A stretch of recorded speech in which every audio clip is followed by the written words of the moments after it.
This is El Salvador's new prison, the Terrorist Confinement Center. The prisoners are primarily members of the gangs MS-13 and their rival gang, Barrio 18. These gangs have been terrorizing the citizens of El Salvador for decades and made El Salvador the homicide capital of the world.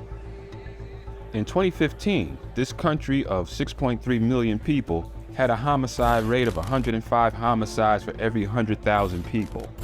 That's 20 times higher than the United States and 90 times higher than the UK. But those days are swiftly coming to an end. Since 2015, El Salvador's homicide rate has decreased 57%. Although there are still many problems facing El Salvador, there is a light at the end of the tunnel. Instead of these gang members terrorizing the people, they are now in prison. This is El Salvador's new prison, the Terrorist Confinement Center. It's the largest prison in North America. It cost $100 million and took 2 years to build. This facility has the capacity to house 40,000 prisoners.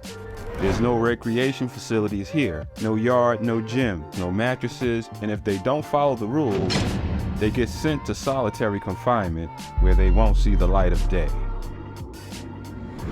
Pelotones, alto!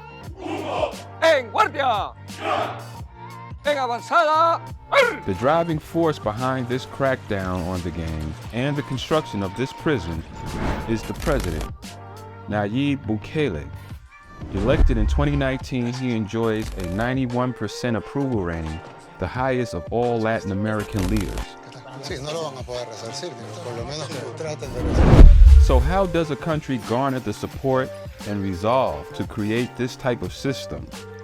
Well, as I mentioned, El Salvador recorded some of the highest homicide rates in the world for decades, but in 2015, the parliament took a major step. In an effort to end the criminal activities of the gangs, the parliament declared the gangs terrorist organizations, which empowered the police and the military to work together and take a tougher stand against the gangs. From that point, the homicide rate began to decrease, but it still remained relatively high. Then, in a single day in March of 2022, 62 people were murdered. Now, this may not seem like a lot from United States standards, but El Salvador's population is just 6.3 million people. 62 people being murdered in El Salvador in one day is a big deal. And it prompted the Legislative Assembly to declare a state of emergency, or what is called a state of exception. Under the state of exception, which must be renewed monthly, security forces were empowered to arrest anyone suspected of belonging to a gang or providing support to gangs. More than 52,000 persons were arrested in the first 6 months of the state of exception. Now, the suspension of these rights is very controversial, and as a result, the El Salvadorian president is getting a lot of criticism from international human rights organizations, as you would expect. But the people of El Salvador approve of these measures, and their legislature has renewed this exception 12 times since March of 2022. 95% of the citizens approve of this. The president responded to his critics in the international community with a speech where he basically says, "Where were you? Where were you when El Salvador had the highest homicide rate in the world? You were silent. Now that we are taking control and have decreased the homicide rate 57%, you are criticizing us." And he also points to the gang members who have the gang tattoos all over and says, "These are undoubtedly MS-13 and Barrio 18 gang members."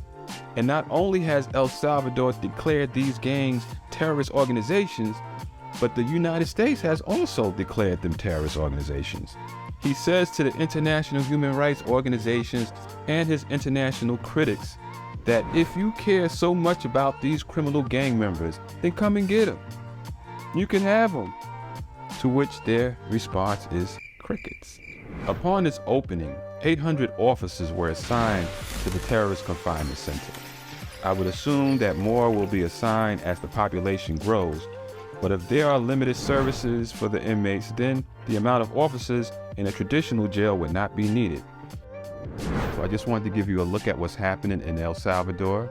And if you liked the video, hit the like button and subscribe.